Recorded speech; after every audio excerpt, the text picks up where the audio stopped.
Hi friends, welcome to my channel. ಇವತ್ತು ಒಂದು simple ಆಗಿರುವಂತ ಮಶ್ರೂಮ್ ಗ್ರೇವಿ ಮಾಡ್ಕೊಳ್ಳೋಣ ಅಂತ ಹೇಳಿ, ಅದ್ರ ಜೊತೆಗೆ ಸ್ವಲ್ಪ ಚಪಾತಿ ಮಾಡೋಣ ಅಂತ ಹೇಳಿ ಟಿಫನ್ಗೆನೆ ಮಾಡ್ತಾ ಇದ್ದೀನಿ. ತುಂಬಾ ಅಂದ್ರೆ ತುಂಬಾನೇ ಚೆನ್ನಾಗಿರುತ್ತೆ. ನಂಗಂತೂ ಮಶ್ರೂಮ್ ಅಂದ್ರೆ ತುಂಬಾನೇ ಇಷ್ಟ. ಇದು ಬೆಳ್ದಿರೋದ್ಕಿಂತ ಕಾಡಲ್ಲಿ ಸಿಗುತ್ತಲ್ವಾ, ಆ ಮಶ್ರೂಮ್ ತುಂಬಾ ಇಷ್ಟ. ಊರ್ ಕಡೆ ಎಲ್ಲ ಮಳೆ ಬಂದಾಗ ಸಿಗುತ್ತೆ.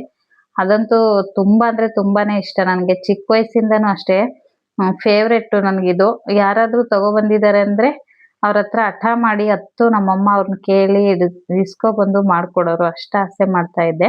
ಈಗ್ಲೂ ಅಷ್ಟೇ ನಮ್ಮಮ್ಮ ಯಾವಾಗಾದ್ರೂ ಮಶ್ರೂಮ್ ತಗೊಬಂದಾಗೆಲ್ಲ ನಾನು ನೆನ್ಪ್ ಮಾಡ್ಕೊಳ್ತಾ ಇರ್ತಾರೆ. ಅಂದ್ರೆ ನಂಗೆ ತುಂಬಾ ಇಷ್ಟ ಅಲ್ವಾ, ಚಿಕ್ಕೋಳಿದ್ದಾಗ ಈ ರೀತಿ ಹಠ ಮಾಡ್ತಾ ಇದ್ಲು ಅಂತ ನೆನೆಸ್ಕೊಳ್ತಾ ಇರ್ತಾರೆ. ಈಗ ನಾನ್ ತಗೊಬಂದಿರೋಂಥ ಮಶ್ರೂಮ್ ನ ನೀಟಾಗಿ ಮೇಲ್ಗಡೆ ಸಿಪ್ಪೆ ಎಲ್ಲ ತೆಗೆದ್ಬಿಟ್ಟು ವಾಶ್ ಮಾಡಿದೀನಿ. ಒಂದ್ 3 ರಿಂದ 4 ಸಲ ಮಣ್ಣಿರುತ್ತೆ ಚಿಕ್ಕ ಚಿಕ್ಕದಾಗೆಲ್ಲ, ಅದನ್ನ ನೀಟಾಗಿ ವಾಶ್ ಮಾಡ್ಕೊಬಿಟ್ಟು ನಮ್ಗೆ ಯಾವ ಸೈಜಿಗೆ ಬೇಕೋ ಆ ಸೈಜಿಗೆ ಕಟ್ ಮಾಡಿ ಇಟ್ಕೊಂಡಿದೀನಿ. ಇಲ್ಲಿ ಸ್ವಲ್ಪ ಮಸಾಲೆನ ರುಬ್ಕೋಬೇಕಾಗುತ್ತೆ. ಸಿಂಪಲ್ ಆಗಿರುವಂತ ಮಸಾಲೆ, ಕಡಿಮೆ ಸಮಯದಲ್ಲೇನೆ ಆಗೋಗುತ್ತೆ. ಇದಕ್ಕೆ ಒಂದ್ 3 ಟೊಮೊಟೊನ ಕಟ್ ಮಾಡಾಕೊಂಡಿದೀನಿ. ಜೊತೆಗೆ ಸ್ವಲ್ಪ ಗೋಡಂಬಿನ ನಾನು ಇಲ್ಲಿ ಸೇರಿಸ್ಕೊಳ್ತಾ ಇದ್ದೀನಿ. ಗೋಡಂಬಿ ಟೊಮೊಟೊ ಅಷ್ಟೇ, ಎರಡನ್ನೇ ನಾನು ಪೇಸ್ಟ್ ಮಾಡ್ಕೊಳ್ತಾ ಇರೋಂಥದ್ದು ಇಲ್ಲಿಗೆ. ಅದನ್ನ ಪೇಸ್ಟ್ ಮಾಡ್ಕೊಂಡು ಸೈಡಿಗೆ ಎತ್ತಿಟ್ಕೊಂಡೆ.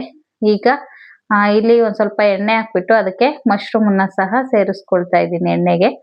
ಇದನ್ನ ಮಶ್ರೂಮ್ ಅನ್ನ ಎಣ್ಣೆಲಿ ಫ್ರೈ ಮಾಡ್ಕೋಬೇಕು ಚೆನ್ನಾಗಿ. ಅಂದ್ರೆ ಅದ್ರಲ್ಲಿ ನೀರಿನ ಅಂಶ ಇರುತ್ತಲ್ಲ, ಅದು ಬಿಟ್ಕೊಳ್ಳೋ ತನಕ ಸ್ವಲ್ಪ ಉಪ್ಪು ಜೊತೆಗೆ ಸ್ವಲ್ಪ ಅರಿಶಿನ ಪುಡಿನ ಹಾಕ್ಬಿಟ್ಟು ಚೆನ್ನಾಗಿ ಮಿಕ್ಸ್ ಮಾಡ್ಕೋಬೇಕು. ಅದು ಸ್ವಲ್ಪ ನೀರಿನ ಅಂಶ ಬಿಡೋ ತನಕ ಸ್ವಲ್ಪ ಫ್ರೈ ಮಾಡ್ಕೊಳ್ಳೋಣ. ಅಂದ್ರೆ ಉಪ್ಪು ಹಿಡಿದ್ರೆ ಅಣಬೆಗೆ ಟೇಸ್ಟಿಯಾಗಿ ಬರುತ್ತೆ, ರುಚಿ ಸಪ್ಪೆ ಅನ್ಸೋದಿಲ್ಲ ತಿನ್ನೋದಕ್ಕೆ. ಉಪ್ಪು ಮತ್ತೆ ಅರಿಶಿನ ಪುಡಿ ಹಾಕಿ ಫ್ರೈ ಮಾಡೋದ್ರಿಂದ ಟೇಸ್ಟ್ ಚೆನ್ನಾಗಿ ಬರುತ್ತೆ ಅಂತಾನೆ ಹೇಳ್ಬೋದು. ನೋಡಿ, ಈಗ ನೀರ್ ಬಿಟ್ಕೊಂಡಿದೆ. ಸ್ವಲ್ಪ ಕ್ವಾಂಟಿಟಿನೂ ಸ್ವಲ್ಪ ಕಡಿಮೆ ಅನಿಸ್ತಾ ಇದೆ. ತುಂಬಾ ಬೇಯಿಸ್ಕೋಬಾರ್ದು, ಸ್ವಲ್ಪ ಲೈಟ್ ಆಗಿ ಫ್ರೈ ಮಾಡ್ಕೊಂಡು ತೆಗೆದ್ರೆ ಆಯ್ತು. ಈಗ ಅದನ್ನ ಒಂದು ಪ್ಲೇಟ್ಗೆ ತೆಗೆದಿಟ್ಕೊಳ್ತಾ ಇದ್ದೀನಿ. ಈಗ ಮುಂಚೆನೆ ಹಾಕೊಂಡಿದ್ವಲ್ಲ, ಅದೇ ಎಣ್ಣೆಗೆನೆ ನಾವು ಈಗ ಇನ್ನೊಂದ್ ಸ್ವಲ್ಪ ಎಣ್ಣೆನ ಸೇರಿಸ್ಕೊಳ್ತಾ ಇದ್ದೀನಿ. ನೀವು ಬೇಕಿದ್ರೆ ತುಪ್ಪ ಸೇರಿಸ್ಕೋಬಹುದು, ಬಟ್ ನಾನಿಲ್ಲಿ ತುಪ್ಪ ಯೂಸ್ ಮಾಡ್ತಿಲ್ಲ, ಬರೀ ಎಣ್ಣೆನೆ ಹಾಕಿ ಮಾಡ್ತಿರೋ ಅಂಥದ್ದು. ಈಗ ಅದೇ ಎಣ್ಣೆಗೆ ಇನ್ನೊಂದ್ ಸ್ವಲ್ಪ ಎಣ್ಣೆನ ಸೇರಿಸ್ಬಿಟ್ಟು ಈಗ ಸ್ವಲ್ಪ ಜೀರಿಗೆನ ಹಾಕೊಂಡಿದೀನಿ. ಅದ್ರ ಜೊತೆಗೆ ಸ್ವಲ್ಪ ಕಸ್ತೂರಿ ಮೇಥಿನ ಪುಡಿ ಮಾಡ್ಬಿಟ್ಟು ಹಾಕೊಂಡಿದೀನಿ. ಈಗ ಜೊತೆಗೆ ಒಂದು ದಪ್ಪ ಸೈಜಿಂದು 1-2 ಈರುಳ್ಳಿನ ಸಣ್ಣದಾಗಿ ಕಟ್ ಮಾಡ್ಬಿಟ್ಟು ಸೇರಿಸ್ಕೊಳ್ತಾ ಇದ್ದೀನಿ. ಈರುಳ್ಳಿನೂ ಅಷ್ಟೇ ಚೆನ್ನಾಗಿ ಫ್ರೈ ಮಾಡ್ಕೋಬೇಕು. ಈರುಳ್ಳಿ ಅಷ್ಟೇ ತುಂಬಾ ಚೆನ್ನಾಗಿ ಫ್ರೈ ಆಗ್ಬೇಕು, ಅಲ್ಲಿ ತನಕ ಚೆನ್ನಾಗಿ ಫ್ರೈ ಮಾಡ್ಕೋಬೇಕು. ಈಗ ಈರುಳ್ಳಿ ಫ್ರೈ ಆದ ನಂತರ ನಾವು ಸ್ವಲ್ಪ ಶುಂಠಿ ಬೆಳ್ಳುಳ್ಳಿ ಪೇಸ್ಟ್ ಅನ್ನ ಸೇರಿಸ್ಕೊಳ್ತಾ ಇದ್ದೀನಿ. ನಿಮ್ಮ ಹತ್ರ ಶುಂಠಿ ಬೆಳ್ಳುಳ್ಳಿ ಪೇಸ್ಟ್ ಇಲ್ಲ ಅನ್ನೋದಾದ್ರೆ, ಈಗ ಟೊಮೊಟೊ ಗೋಡಂಬಿನ ರುಬ್ಕೊಂಡ್ರ ಅಲ್ವಾ, ಆ ಟೈಮಲ್ಲೇನೆ ಸ್ವಲ್ಪ ಇದನ್ನ ಸೇರಿಸಿದ್ರೆ ಆಯ್ತು. ಶುಂಠಿ ಮತ್ತೆ ಬೆಳ್ಳುಳ್ಳಿನ ಸೇರಿಸಿ ರುಬ್ಕೋಬಹುದು. ನಾನಿಲ್ಲಿ ಶುಂಠಿ ಬೆಳ್ಳುಳ್ಳಿ ಪೇಸ್ಟ್ ಅನ್ನ ಬಳಸಿರೋದ್ರಿಂದ ರುಬ್ಬೋದಕ್ಕೇನು ಹಾಕಿಲ್ಲ. ಟೊಮೊಟೊ ಮತ್ತೆ ಶುಂಠಿ ಬೆಳ್ಳುಳ್ಳಿ ಪೇಸ್ಟನು ಅಷ್ಟೇ ಹಸಿ ಸ್ಮೆಲ್ ಹೋಗೋ ತನಕ ಚೆನ್ನಾಗಿ ಬಾಡಿಸ್ಕೋಬೇಕು. ಅದ್ರದ್ದು ಹಸಿ ಸ್ಮೆಲ್ ಎಲ್ಲ ಹೋದ್ಮೇಲೆ ಮತ್ತೆ ಟೊಮೊಟೊ ಮತ್ತೆ ಗೋಡಂಬಿ ರುಬ್ಕೊಂಡಿರೋದಿತ್ತಲ್ವಾ, ಅದನ್ನು ಮಸಾಲೆನ ಹಾಕ್ಬಿಟ್ಟು ಚೆನ್ನಾಗಿ ಫ್ರೈ ಮಾಡ್ಕೊಳ್ತಾ ಇದ್ದೀನಿ. ಇದು ಅಷ್ಟೇ ಚೆನ್ನಾಗಿ ಫ್ರೈ ಆಗ್ಬೇಕು. ಫ್ರೈ ಆದ್ಮೇಲೆ ನಾವು ಇದಕ್ಕೆ ಮಸಾಲೆನ ಸೇರಿಸ್ಕೊಳ್ತಾ ಇದ್ದೀವಿ. ಇಲ್ಲಿ ನೋಡಿ, 1-2 ಸ್ಪೂನ್ ಅಷ್ಟು ಧನಿಯಾ ಪೌಡ್ರು, 1.5 ಟೇಬಲ್ ಸ್ಪೂನ್ ಅಷ್ಟು ಅಚ್ಚ ಖಾರದ ಪುಡಿ, ಜೊತೆಗೆ 1 ಸ್ಪೂನ್ ಅಷ್ಟು ಗರಂ ಮಸಾಲ, ಅರ್ಧ ಸ್ಪೂನ್ ಅಷ್ಟು ಜೀರಿಗೆ ಪೌಡ್ರನ್ನ ಸೇರಿಸ್ಕೊಂಡಿದ್ದೀನಿ. ಸ್ವಲ್ಪ 1/4 ಸ್ಪೂನ್ ಅಷ್ಟು ಅರಿಶಿನ ಪುಡಿನ ಸೇರಿಸ್ಕೊಂಡಿದ್ದೀನಿ. ನಿಮಗೆ ಹೇಳ್ತಾ ಇರೋದು ಸ್ಪೂನ್ ಲೆಕ್ಕಲ್ಲಿ. ಈ ರೀತಿಯಾಗಿ ಹೊಸಬ್ರು ಯಾರನ್ನ ಇದ್ರೆ ಮಾಡ್ಕೊಳ್ಳೋರು. ನಾನು ಇದನ್ನೆಲ್ಲ ಕಣ್ಣಳ್ತಲೇನೆ ಮಾಡ್ತೀನಿ, ಯಾವ್ದನ್ನು ಸ್ಪೂನಲ್ಲಿ ಲೆಕ್ಕ ಹಾಕಿ ಏನು ಮಾಡೋದಿಲ್ಲ. ಈಗ ಮಸಾಲೆಗಳನ್ನೆಲ್ಲ ಸೇರಿಸ್ಕೊಂಡ್ಬಿಟ್ಟು ಇದು ಚೆನ್ನಾಗಿ ಎಣ್ಣೆ ಬಿಡೋ ತನಕ ನಾವು ಅಂದ್ರೆ ಎಣ್ಣೆ ಬಿಡೋ ತನಕ ಮಸಾಲೆನ ಫ್ರೈ ಮಾಡ್ಕೋಬೇಕು. ತುಂಬಾ ಇಂಪಾರ್ಟೆಂಟ್ ಅಂದ್ರೆ ಇದೇನೆ, ಗ್ರೇವಿ ಚೆನ್ನಾಗಿ ಬರಬೇಕು ಅಂತಂದ್ರೆ ಈ ಮಸಾಲೆನ ನಾವು ಎಷ್ಟು ಚೆನ್ನಾಗಿ ಫ್ರೈ ಮಾಡ್ತೀವೋ ಅಷ್ಟು ಚೆನ್ನಾಗಿ ಬರುತ್ತೆ ಗ್ರೇವಿ. ನೋಡಿ, ಅದು ಎಣ್ಣೆ ಎಲ್ಲ ಬಿಡೋ ತನಕ ಚೆನ್ನಾಗಿ, ಅಂದ್ರೆ ಸ್ವಲ್ಪ ನೀರು ಎಷ್ಟು ಬೇಕೋ ನಿಮ್ಗೆ ಕನ್ಸಿಸ್ಟೆನ್ಸಿ ನೋಡ್ಕೊಂಡು, ಯಾವ ಅದಕ್ಕೆ ಬೇಕು ಅಂತ ಸೇರಿಸ್ಬಿಟ್ಟು ಅದಕ್ಕೆ ನೀರನ್ನ ಸೇರಿಸ್ಕೊಂಡು ಮಸಾಲೆನ ಎಣ್ಣೆ ಬಿಡೋ ತನಕ ಚೆನ್ನಾಗಿ ಫ್ರೈ ಮಾಡ್ಕೋಬೇಕು. ನೋಡಿ, ಮಸಾಲೆ ಎಲ್ಲ ಫ್ರೈ ಆದ್ಮೇಲೆ ಈಗ ಸ್ವಲ್ಪ ಮಶ್ರೂಮ್ ಅನ್ನು ಸಹ ಸೇರಿಸ್ತಾ ಇದ್ದೀನಿ. ಆಲ್ರೆಡಿ ನಾವು ಸ್ವಲ್ಪ ಫ್ರೈ ಮಾಡ್ಕೊಂಡಿರ್ತೀವಿ, ಹಂಗಾಗಿ ಮಶ್ರೂಮ್ ತುಂಬಾನೇ ಬೇಗ ಆಗುತ್ತೆ. ಅಂದ್ರೆ ತುಂಬಾ ಹೊತ್ತೇನು ಬೇಯೋದಕ್ಕೆ ಟೈಮ್ ತಗೊಳ್ಳೋದಿಲ್ಲ. ಈ ಮಶ್ರೂಮ್ ಸೇರಿಸಿ, ಇಲ್ಲಿ ಮಶ್ರೂಮ್ ಬೇಯೋದಕ್ಕೂ ಅಂದ್ರೆ ಫ್ರೈ ಮಾಡ್ಕೋಬೇಕಾದ್ರೂ ಸ್ವಲ್ಪ ಉಪ್ಪು ಹಾಕಿದ್ದೆ. ಈಗಲೂ ಸಹ ಉಪ್ಪನ್ನ ಸೇರಿಸಿದ್ದೀನಿ. ರುಚಿಗೆ ತಕ್ಕಷ್ಟು ನೋಡ್ಕೊಂಡು ಹಾಕ್ಕೊಳ್ಳಿ. ಅಂದರೆ ಸ್ಟಾರ್ಟಿಂಗು ಸೇರಿಸಿರ್ತೀವಲ್ಲ ಸ್ವಲ್ಪ ಉಪ್ಪು, ಹಾಗಾಗಿ ಮತ್ತೆ ಲಾಸ್ಟಲ್ಲಿ ಉಪ್ಪು ಹಾಕಿ ಉಪ್ಪು ಖಾರ ಕರೆಕ್ಟಾಗಿದೆಯಾ ಅಂತ ಒಂದ್ಸರಿ ಚೆಕ್ ಮಾಡಿಬಿಟ್ಟು ಮುಚ್ಚಳನ ಮುಚ್ಚಿಬಿಟ್ಟು ಬೇಯಿಸ್ಕೊಳ್ತಾ ಇದ್ದೀನಿ. ಆ ಕಡೆ ಅದು ಬೇಯೋ ಅಷ್ಟರಲ್ಲಿ ಈ ಕಡೆ ಚಪಾತಿನ ಮಾಡ್ಕೊಳ್ಳೋಣ ಅಂತೇಳಿ ಚಪಾತಿನ ಮಾಡ್ಕೊಳ್ತಾ ಇದ್ದೀನಿ. ಮಾಮೂಲಿಯಾಗಿ ನಾನು ಈ ಥರ ಆಯಿಲ್ ಎಲ್ಲ ಹಾಕ್ಬಿಟ್ಟು ಮಾಡೋದಿಲ್ಲ. ಅಂದರೆ ಡ್ರೈ ಚಪಾತಿ ಹಾಗೇನೆ ಆಯಿಲ್ ಬಳಸ್ತೇನೆ ಮಾಡ್ತೀನಿ. ಮಕ್ಕಳಿಗೆ ಲಂಚ್ ಬಾಕ್ಸ್ಗೆ ಏನಾದರೂ ಹಾಕ್ಬೇಕಿತ್ತು ಅಂದರೆ ಮಾತ್ರ ಈ ರೀತಿ ಆಯಿಲ್ನ ಬಳಸ್ತೀನಿ. ನಮಗೆಲ್ಲ ಅಂದರೆ ನಾನು ಆಯಿಲ್ ಯೂಸ್ ಮಾಡೋದೇ ಇಲ್ಲ. ಇವತ್ತು ಈ ಗ್ರೇವಿ ಜೊತೆ ಈ ರೀತಿಯಾಗಿ ಚಪಾತಿ ಮಾಡ್ಕೊಳ್ಳೋಣ, ಪದ್ರಾಗಿ ಬರುತ್ತಲ್ವ, ಹಾಗಾಗಿ ಮಾಡ್ಕೊಳ್ಳೋಣ ಅಂತೇಳಿ ಮಾಡ್ಕೊಳ್ತಾ ಇದ್ದೀನಿ. ಎನಿ ಟೈಮ್ ಏನು ಈ ರೀತಿ ಚಪಾತಿ ಮಾಡೋದಿಲ್ಲ. ಇದು ಅಷ್ಟೇ ತುಂಬ ಚೆನ್ನಾಗಿ ಸ್ಮೂತಾಗಿ ಪದ್ರ ಇದ್ರಾಗಿ ಬರುತ್ತಲ್ವ, ಹಾಗಾಗಿ ತುಂಬ ಚೆನ್ನಾಗಿರುತ್ತೆ ಅಂತೇಳಿ ಈ ಮಶ್ರೂಮ್ ಗ್ರೇವಿ ಮಾಡಿರೋದ್ರಿಂದ ಈ ಚಪಾತಿನ ಮಾಡ್ತಾ ಇದ್ದೀನಿ ಅಷ್ಟೇ. ಈ ಚಪಾತಿ ಮಾಡಿದಾಗೆಲ್ಲ ನಮ್ಮ ಮನೆ ಹತ್ರ ಇದ್ರು ಅವರೊಬ್ರು ಅಕ್ಕ ನೆನಪಾಗ್ತಾರೆ. ಅಂದರೆ ಈ ಚಪಾತಿನ ಅವ್ರಿಗೆ ಸ್ಟಾರ್ಟಿಂಗ್ ಮದುವೆ ಆಗಿ ಬಂದಾಗ ಇದನ್ನ ಅವ್ರಿಗೆ ರೌಂಡ್ ಶೇಪಲ್ಲಿ ತಿಡೋದಕ್ಕೆ ಬರ್ತಾ ಇರಲಿಲ್ಲ. ಅಂದರೆ ಕೋನ್ ಶೇಪಲ್ಲಿ ನಾವು ಮಡ್ಚೋದ್ರಿಂದ ಅವ್ರಿಗೆ ರೌಂಡಾಗಿ ತಿಡೋದಕ್ಕೆ ಬರ್ತಾ ಇರಲಿಲ್ಲ. ಅವ್ರು ಏನು ಹೇಳ್ತಾ ಇದ್ರು ಅಂದರೆ ಇದು ತ್ರಿಭುಜ ಚಪಾತಿ, ತ್ರಿಕೋನ ಇತ್ತಲ್ವಾ, ಹಾಗಾಗಿ ತ್ರಿಭುಜ ಚಪಾತಿ ಮಾಡಿದ್ದೆ ಅಂತ ಹೇಳ್ತಾ ಇದ್ರು. ನಾವು ಚಿಕ್ಕವರದು ಇರೋದ್ರಿಂದ ಅದೇ ನಿಜ ಏನೋ ಅಂತ ಅನ್ಕೊಂಡಿದ್ವಿ, ಗೊತ್ತಿರ್ಲಿಲ್ಲ. ಹಾಗಾಗಿ ಎಷ್ಟು ವರ್ಷ ಆದ್ರೂ ನಾನು ಈ ರೀತಿಯಾಗಿ ಚಪಾತಿ ಮಾಡ್ಬೇಕಾದ್ರೆ ಅವ್ರು ಹೇಳಿರೋಂಥ ಮಾತೇ ನೆನಪು ಬರುತ್ತೆ.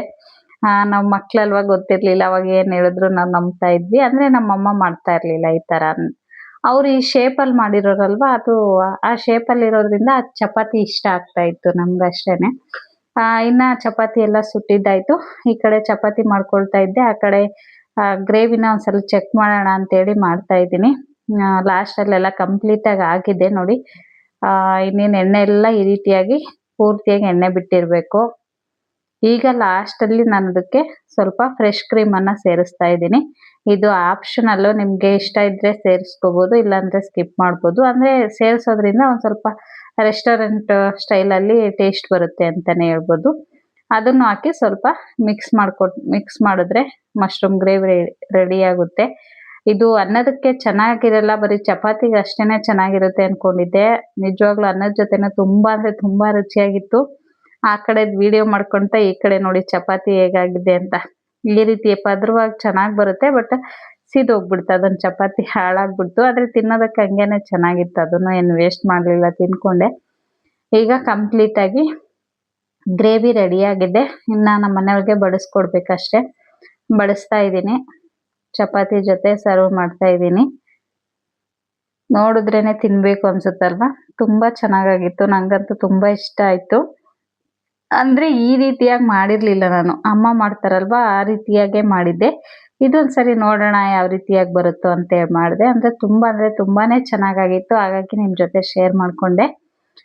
ಇನ್ನು ಸಂಜೆ ಸ್ನ್ಯಾಕ್ಸಿಗೆ ಮಕ್ಕಳಿಗೆ ಪಿಜ್ಜಾ ತರಿಸಿದ್ರು. ಅಪರೂಪಕ್ಕೆ ತರಿಸ್ಕೊಡ್ತಾ ಇರ್ತಾರೆ. ಅಂದರೆ ಎನಿ ಟೈಮ್ ನಾವು ಹೊರಗಡೆ ಫುಡ್ ಏನೋ ಅಷ್ಟು ಇಷ್ಟಪಟ್ಟು ತಿನ್ನೋದಿಲ್ಲ, ಅಂದರೆ ಕೊಡ್ಸೋದಿಲ್ಲ ಮಕ್ಕಳಿಗೆ. ಏನನ್ನ ಕೇಳಿದ್ರೆ ನಾನು ಮನೇಲೇ ಮಾಡಿಕೊಡ್ತಾ ಇರ್ತೀನಿ, ಟ್ರೈ ಮಾಡ್ತಾ ಇರ್ತೀನಿ ಹೊಸ ಹೊಸ ರೆಸಿಪಿಗಳನ್ನೆಲ್ಲ ಮಕ್ಳಿಗೆ ಕೊಡಬೇಕು ಅಂತೇಳಿ. ಹಂಗಾಗಿ ಅವ್ರಿಗೆ ಪಿಜ್ಜಾ, ಬರ್ಗರ್ ಈ ಥರದ್ದು ಇಷ್ಟ ಆಗುತ್ತೆ. ಮಕ್ಳಿಗೆ ಹೊರಗಡೆ ಅವರು ಇವರು ತಿನ್ನೋದು ನೋಡ್ತಾ ಇರ್ತಾರಲ್ವ, ತಿನ್ಬೇಕನ್ಸುತ್ತೆ. ಹಾಗಾಗಿ ಏನು ದಿನ ಕೊಡ್ಸಲ್ವಾ, ರೇರು.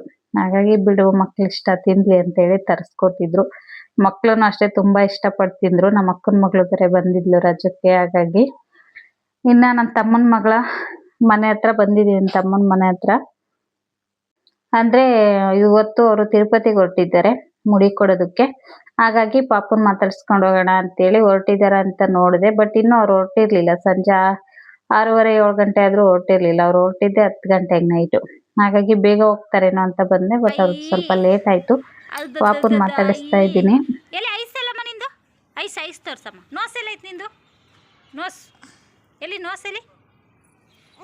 ತೋರಿಸು ಬೇಗ, ಹೋಗು. ನಿನ್ನ ನೋಸ್ ಎಲ್ಲ ಐತೆ ತೋರಿಸು.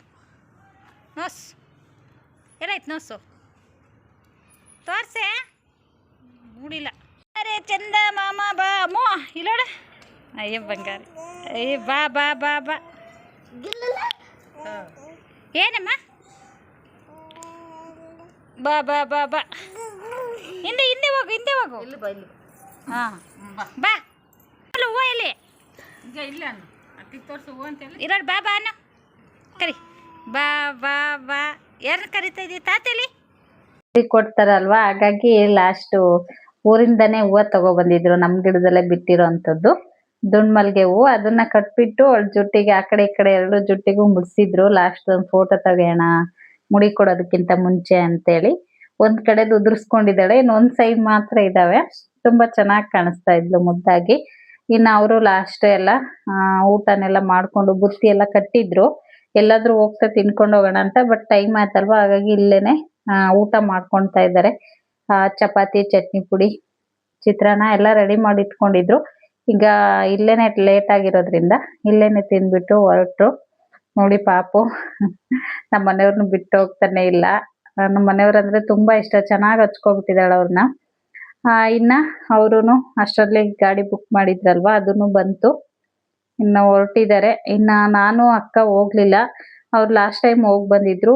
ನಮ್ದು ಬೇರೆ ಕಡೆ ಪ್ಲಾನ್ ಇರೋದ್ರಿಂದ ಈಗ ಬೇಡ, ಅವರು ತಿರುಪತಿಗೆ ಹೋಗ್ ಬಂದ್ಮೇಲೆ ಒಂದೇ ಸರಿ ಊರ್ಗ್ ಹೋಗೋಣ ಅಂತೇಳಿ. ಅಂದ್ರೆ ಅವಳ ಬರ್ತಡೇ ಇದೆ ಮತ್ತೆ ಇನ್ 2 days ಅಷ್ಟೇನೆ, ಹಾಗಾಗಿ ಪದೇ ಪದೇ ಹೋಗೋದಕ್ಕಾಗಲ್ಲ ಅಂತೇಳಿ ಒಂದೇ ಸರಿ ಬರ್ತಡೇಗೆ ಹೋಗೋಣ ಅಂತ ಹೇಳಿ ಮಾತಾಡ್ಕೊಂಡು ಇಬ್ರು ಹೋಗ್ಲಿಲ್ಲ. ಹಾಗಾಗಿ ಅಮ್ಮರೇನೆ ಹೋಗ್ ಬಂದ್ರು. ಇನ್ನು ಇದಾಗಿತ್ತು ಫ್ರೆಂಡ್ಸ್ ಇವತ್ತಿನ ವಿಡಿಯೋ. ಈ ವಿಡಿಯೋ ಏನಾದರೂ ಇಷ್ಟ ಆಗಿದ್ರೆ ಪ್ಲೀಸ್ ಲೈಕ್ ಮಾಡಿ, ಕಮೆಂಟ್ ಮಾಡಿ, ಹಾಗೆ ಶೇರ್ ಮಾಡಿ.